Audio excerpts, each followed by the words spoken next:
What's up, everybody, and welcome to another episode of 5-Minute Fitness Friday. I'm here to drop some knowledge bombs on you to help you on your health and fitness journey. Today's topic is going to be less directly related to health and fitness, although we're going to make an important connection when we get there. But before we get there, I want to make sure that we get our timer up and running so that I don't have 25 touchdown jacks due at the end of this bad boy if I don't squeeze it in 5 minutes. So let's get it up and going. 3, 2, 1, and go time. So like I said, the topic doesn't directly have to do with health and fitness. The topic we're going to talk about today is addiction. And although addiction does relate to health and fitness in some way, shape, or form, the study we're going to talk about is addiction specifically to alcohol. Now, there's addictions to all kinds of things, and there's no way really to make light of it. Addiction is a real thing. And overcoming it is a struggle for a lot of people, whether it's addiction to drugs, whether it's addiction to alcohol, and whether it's an addiction to the newest drug out there, and that is sugar. Although sugar's been around for a super long time, sugar as a drug and as an addiction has not been connected in that way. And we're going to make that connection a loose connection, I guess, today. The specific study that we're talking about, like I said, has to do with alcoholics and how they overcame addiction.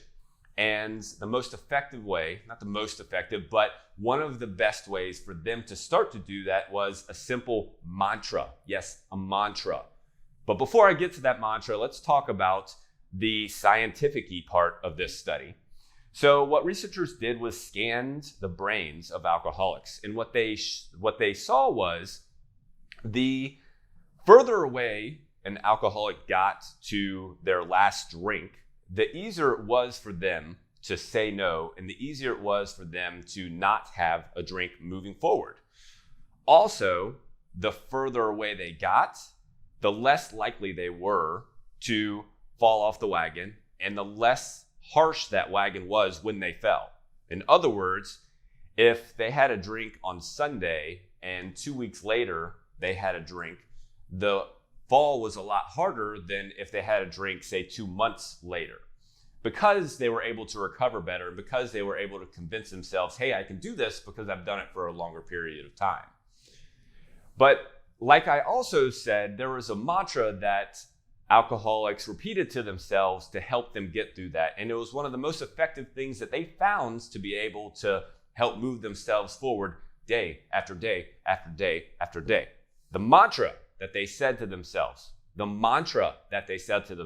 the pill that they took, not the other prescribed thing that they had going on. The mantra that they said to themselves was 1 day at a time. 1 day at a time. The reason that I think that this is important, those two specific things. Number one, the further away an alcoholic got from their drink, the easier it was for them to say no. And 1 day at a time, the connection is sugar. So sugar is a very addictive substance.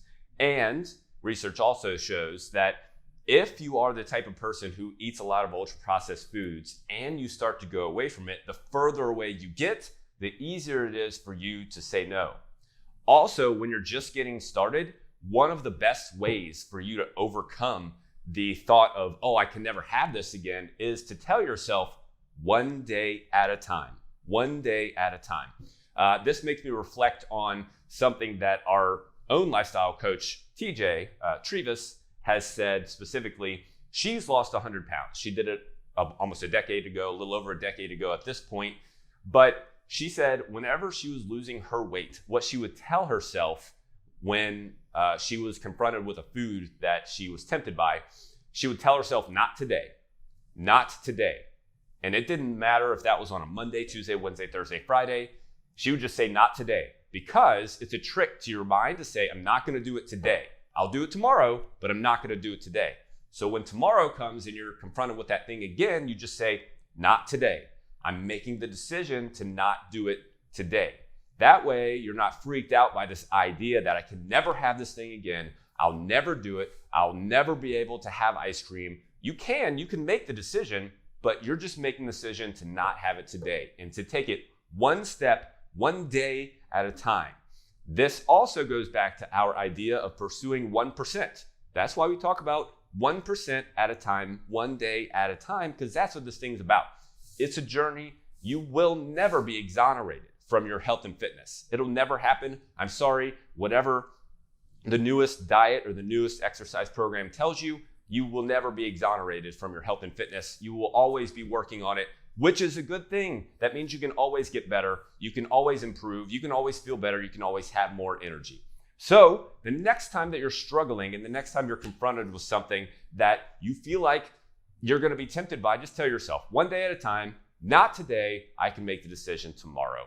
Put that in your life. It'll make your life easier. And until next time, my friends, here's to your success in health and fitness mastery.